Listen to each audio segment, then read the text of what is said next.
For a city slicker more used to city bustle than stream and brook, a place like Jiangxi's Wuyuan always provides a welcome getaway.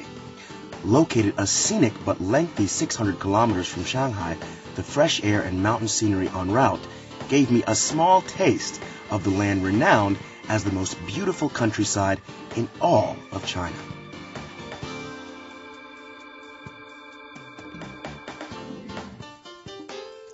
Likeng, 12 kilometers from Wuyuan city center, is famed for its ancient homes, and an astonishing 80% of Likeng's villagers share the same family surname. 我姓李。我姓李。我姓李。我姓李。我姓李。我姓李。我姓李。我也姓李，李大龙。 The Li clan also shares rare intellectual gifts, with many of them becoming poets, scholars, and government officials. In fact, 550 of Wuyuan residents passed the highest level of imperial examination. Intellectual refinement and natural wonder, this crepe myrtle tree responds to the slightest human touch. It's actually a tree that if you touch, will move. Likeng's architecture hails from neighboring Anhui. All these Hui-style homes possess the same balance and simplicity Chinese culture treasures.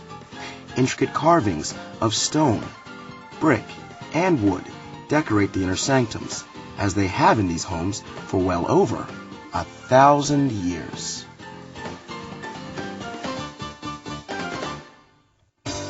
I'm Da Long. Join me as I tour the cavernous mansion of a man who once taught the imperial family, and then went on to become as wealthy as a king himself. All that and more up next on Getaway. The Yu family ancestral home is located about a 15-minute drive from Wuyuan, and it lies at the gates of Wangkou village. Like Likeng village, almost all the villagers here have something in common. They share the same last name. Yu.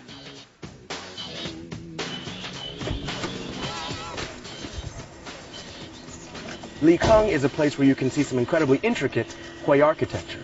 But if you want to see the most intricate and the most historically accurate Hui architecture in all of Wuyuan, you need to come here, to the Yu family ancestral home. Wuyuan's lengthy history and prosperity make it rich in cultural relics. The Yu family ancestral home may be the richest of them all. And its main hall's importance meant that no expense was spared in its construction. The hall provides an excellent example of the rigid, symmetrical architectural style popular during the Qing dynasty. A forbiddingly unnatural style for some, it creates a grand yet solemn atmosphere. The 665 square meter Grand Hall is the place the entire Yu clan would gather to discuss important issues, set village rules, and engage in the Confucian worship of ancestors. Expensive in its day to create, today it is simply considered priceless.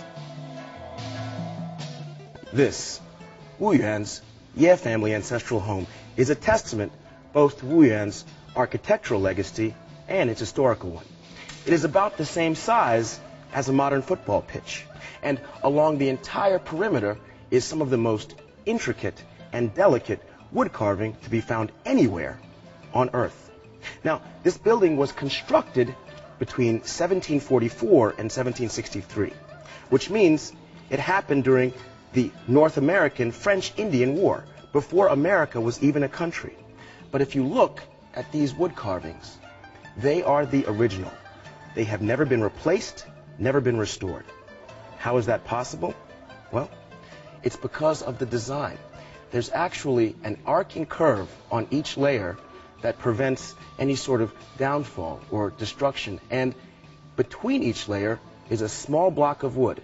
It's one of the most stable architectural designs known to man, and it's kept, this Hui-style wood carving, intact and in place for generations and generations to enjoy. Absolutely amazing.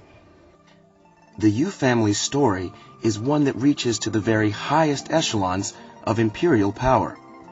In the mid-Qing dynasty, Master Yu Yinglun was the royal tutor for Emperor Qianlong's firstborn son. When he returned home, Emperor Qianlong, grateful for his service, allowed him to build his home's gate in the royal style. Such an honor is rarely bestowed and adds to the home's impressive pedigree. Scores of dissimilar techniques and over 100 different designs are brought to bear in its construction. The entire edifice was completed at a cost in present-day terms numbering in the tens of millions of dollars. Similar to the Imperial Summer Palace in its use of materials that complement the natural environment, the expense and wonder of the Yu ancestral home lies not in silver or gold, but in an unrelenting attention to each delicately carved detail.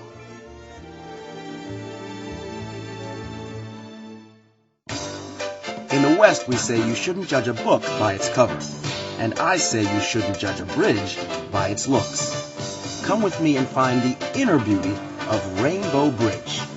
Coming up next on Getaway.